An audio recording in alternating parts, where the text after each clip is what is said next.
This is course 4, Speaking Opportunities, as part of our module, Brand Building.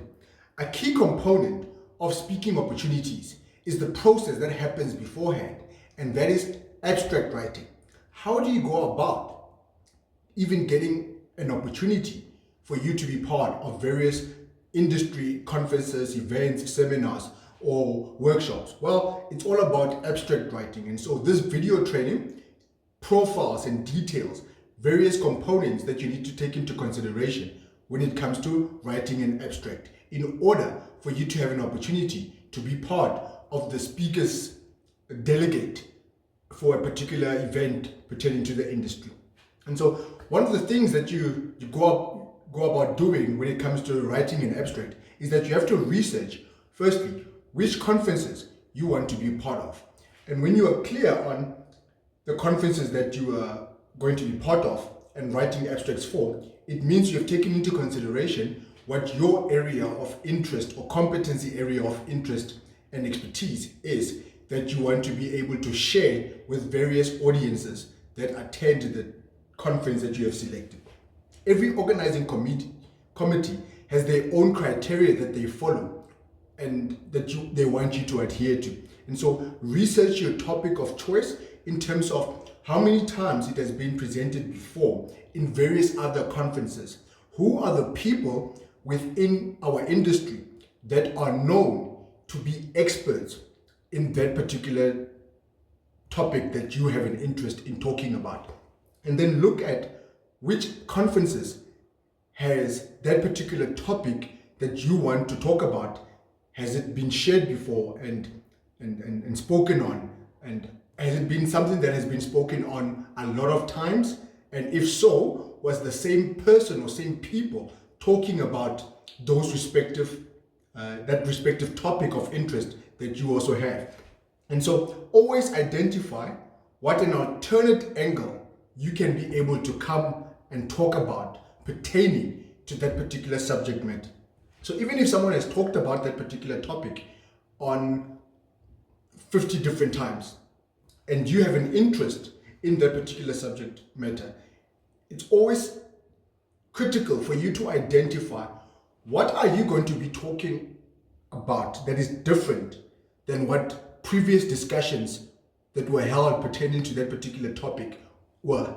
And so I've had that experience before where I wanted to talk about social media, and I'll realize that, wait a minute, but in a particular conference, they've always had someone talking about social media. And so what angle would I then be talking about? So if someone has already been talking about the importance of being on social media, the angle then that I would come and talk about would be paid advertising through social media, which should be something that perhaps that particular individual has not spoken about. Someone would be having talked about paid advertising.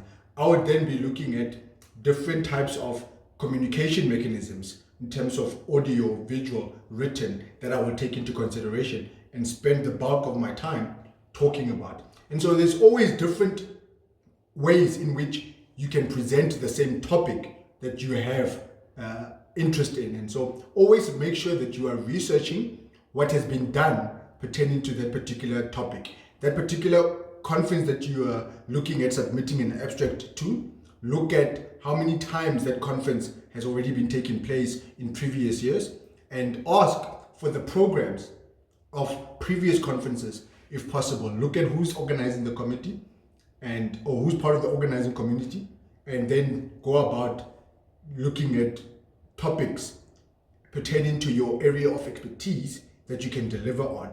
And most importantly, when submitting an abstract, always submit 3 to 4 potential abstracts on various other topics that you are also interested in. Or even if it's the same topic, look at writing the abstract in different ways so that you are choosing a particular angle that you're going to be presenting on. And so that is very, very important, that you're not just going to be sounding repetitive. Most importantly, you want to move away from being compared to someone who is seen as an expert in that particular subject matter. And now here you come wanting to talk about dry ice, but they are already industry leaders who are seen as experts in the dry eye arena. And so you want to then come and talk about dry eye from a different point of view. You might want to look at an opportunity where you say, you know what? People have always been looking at dry eye from managing dry eye. How do we go about managing dry eye? What are the different components that we have to take into consideration pertaining to dry eye?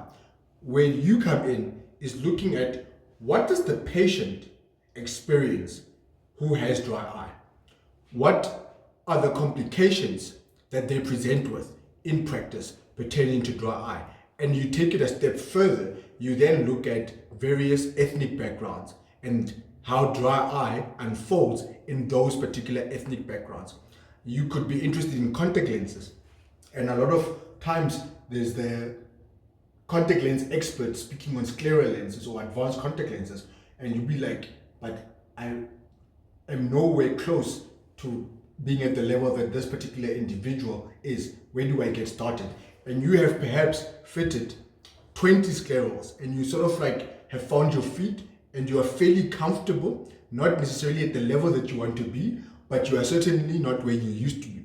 And a topic of interest that you then can be able to present on is getting started with sclerals.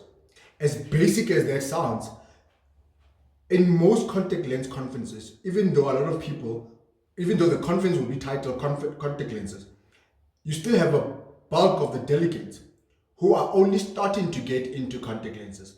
And when experts speak sometimes, they're speaking from the context of they're speaking to people who are already fitting contact lenses and scleral contact lenses. Whereas when you come in as a newbie on the scene, remember you're building your brand, you then are talking to getting started with sclerals, and you are then sharing your experiences in those 20 sclerals that you had to fit and how it felt like with the first one versus where you are at now with the 20th scleral fit. And so whatever the topic that has been spoken of multiple times before, always important for you then to identify the angle that which you're going to be introducing the topic to that particular audience members attending the conference. Very, very important. A lot of times, people go to conferences, speak at conferences, not researching the way that topic has been presented before by other leaders in the industry, so that they are bringing a different perspective to the table that delegates are going to be able to receive. Very, very important that you also look at who at the conference is part of the speakers list that could potentially be seen as someone who is an expert in your area of interest. So for me, for example, when I come and talk about different ways that businesses can be able to grow their optometric practices and take them to the next level, I then find out from the program organizers and looking at the program to see, okay, this person is speaking, that person is speaking, this person has already gotten a big business that they have established. So and so is attending the conference, so and so is attending the conference. If the conference people is able to give me a list of delegates that are coming, I'm then thinking to myself, in my audience, I want to be able to ensure that various delegates of different backgrounds, of different expertise, of different experiences, and of different successes can be in a position to connect with something that I say. So if I have got the information beforehand in terms of who is at the conference, I then know that I might have submitted my abstract as follows, which has been accepted, but I'll go a step further by making sure that I research the different audience members who are going to be in that particular lecture that I'll be presenting or the conference that I'll be presenting at. So that if the practitioner who is an expert in having built a reputable business and that has been doing exceptionally well year after year, and I see their name on the list, which I had an opportunity to see, even if I didn't have an opportunity to see, but I see them on the day that this person is attending the conference, I'm going to make sure that in my examples, I have an example for different types of audience members. and I start my examples that I give to the person that is perhaps in the lecture hall, sitting there thinking that there's nothing that I'm going to teach them. And then I will start making sure that my example speaks directly to the business leader who does not need that which I'm talking about. And so that I can connect with him and engage him and get him to wake up or her to wake up and connect with me. Then I come down like that and I make sure that in my example giving, when I'm standing speaking in front of everyone, I have sort of like browsed through the room beforehand in terms of who is at the conference, so that I know where the different people are sitting, so that I know that when I give an example, I can spot the individuals that I want to target in ensuring that they can connect with what I'm talking about. And so when you're writing an abstract, it's not just about you writing on your topic of choice that you want people to know about. It's also about who is attending the conference. What would they want to gain from going to a contact lens conference, a pediatric conference, whatever type of conference? What are some of the things that I need to be doing prior to the conference on my social media in generating hype and excitement and expectation around my topic that I'll be sharing, so that people are already saying this topic and that topic are taking place at the same time, but this person has created so much hype around the topic that I want to go and listen to this person as opposed to going there, and I'll get the recording of that one. So that is one thing that I would always do that would distinguish me from other speakers that attend a conference, that go there as speakers, is that I will create hype around the topic that I'll be talking about, ensuring that over and above the abstract, you remember certain things might happen during the conference where all of a sudden you thought you were going to be speaking in the afternoon and now you're speaking in the morning. You thought you had an hour's presentation long, they cut it to 20 minutes. So many things that could be beyond your control can happen post you having been accepted to be part of the speakers at the particular conference. And it's very important that you have researched your topic in multiple ways in order for you to then make sure that you will deliver beyond expectation. And the best way to go about that as a young person who wants to be building a career in the optometry industry or the eye care industry as a speaker, get mentorship from industry leaders and seek their guidance within your work. So with me, mentorship has been at the cornerstone of what we do. And I would share my content and my thoughts and my abstract with people that have got no interest in thinking that I'll be competing with them on a particular subject matter. So if I speak on business, I'm going to send my abstract to the person who is already a leader in that topic that I'm talking about and already operating at the level at which they're supposed to be. Then I'll send my abstract there and I'll get their opinion on it. Or I have connected with various individuals, professors from the different universities that facilitate optometry in the country. And I've also connected with industry leaders from outside of the country. And whenever I go and speak at a conference, I send them my abstract and I ask them for their feedback. This is what I want to talk about. This is the angle that I'll be talking about on it. And what are your thoughts? What are some of the things that I can talk about that you think are important for me to make mention of within the abstract? And I'll also ask if I can use them as an example or a reference point if it's pertaining to a subject matter. So if it's dry eye, you're going to talk about dry eye. Find out if you know someone who specializes in dry eye and is already doing the things that you want to be talking about.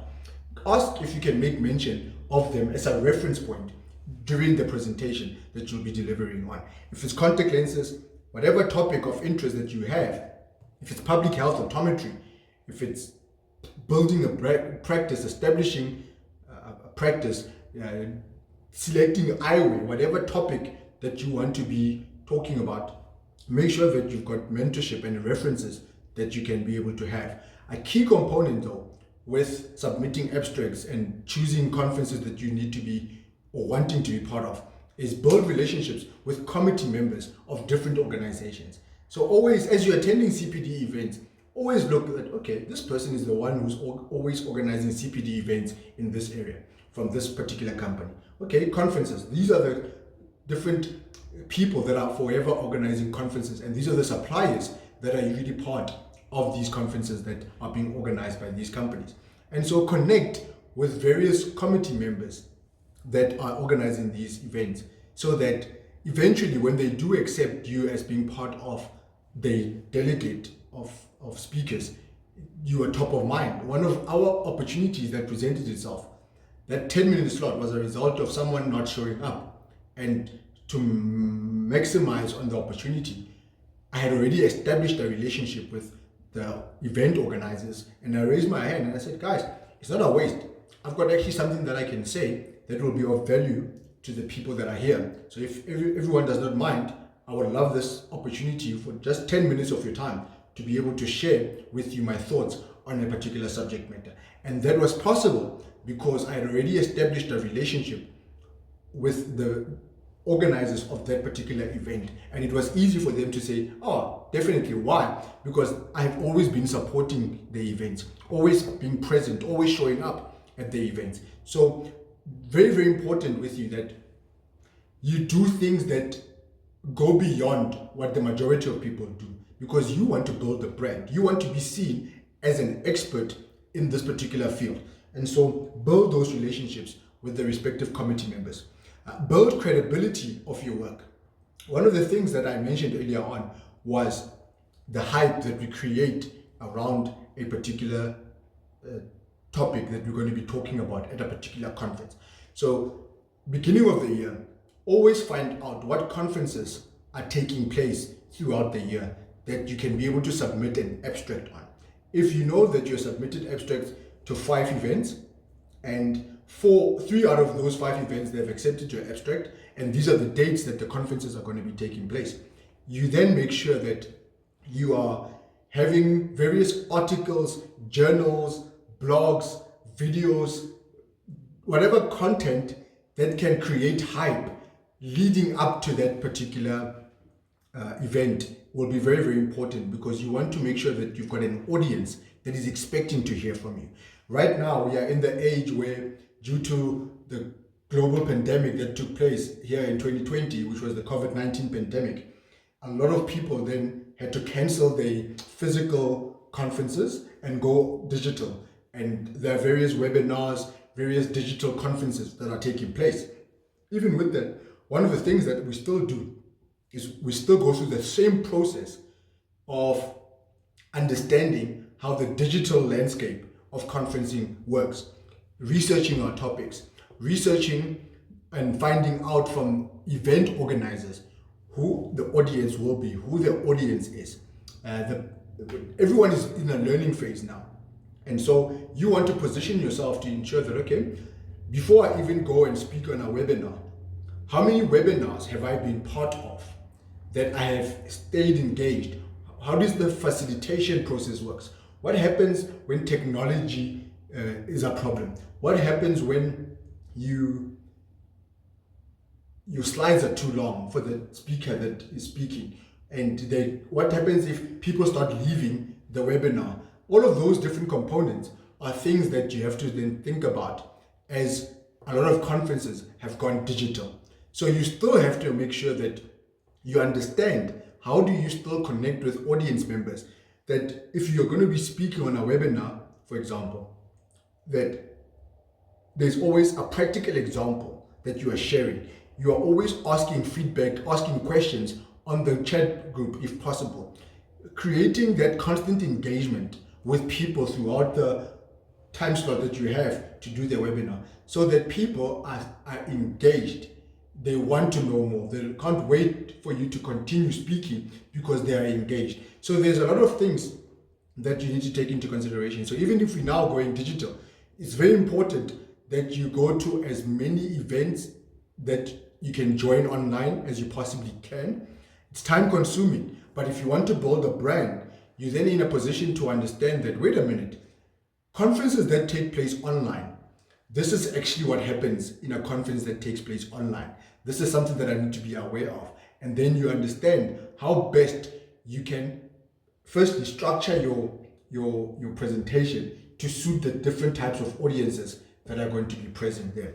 And so if it's physical conferences that you attend or virtual conferences that you attend, it's very, very important that whichever one it is, you research your audience very, very well in advance, so that when you are then delivering on your content, you are delivering content that is required, that is relevant, that is going to help them in their own practices or in their own professional careers. And be willing to speak at smaller events for some time before getting an opportunity to do the big events. So sometimes you just working with 5 practices, you could be a person that does eyewear styling, for example, and you want people to know about eyewear styling and how to go about eyewear styling. Why don't you create a virtual event for 5 practices? And those 5 practices with the staff members can be logged on for 45 minutes or 40 minutes, listening to you talking about eyewear styling. If you don't go about that way, why don't you just create a live event on your different social media pages on the subject matter of your choice and generate that lead, generate that content, generate that following through that mechanism. But basically, that is the process involved in abstract writing. Make sure that you're constantly submitting abstracts to the various organizations that usually are known for conferencing. And I'm telling you, when they can see that what you're going to talk about is of value, there are opportunities for you to then be part of the speakers of that particular event. That's what happened with us. I used to submit 5 abstracts per event throughout the industry, and whatever one that will accept me, even if I'm the last option, I will go there and I will make sure that I deliver on the presentation so that people can know about it, so people can hear about it, people can see it, and I'll record that which I'm doing and put it online so that people can see, wow, I actually missed out. I should have attended this particular event. Or the other organizers of various other events can also be exposed to the work that we did, so that they can see that, wow, this guy, he's actually on the ball and he knows his stuff. Next time, we need to make sure that we get him. And that for us was how we built our brand, using abstracts that we were submitting to various organizers of conferences, whether they be digital or virtual or physical conferences that people attend. And we're living in an era right now where digital media creates an opportunity for you to be in front of various audience members. And you do that by creating content. So if you've got strong content, it creates an opportunity for you to become a speaker, because you can share on the content that you have created or developed. And if you understand how to deliver content, it even makes it much easier for you to continue to build and establish your brand in becoming a reputable brand within the industry.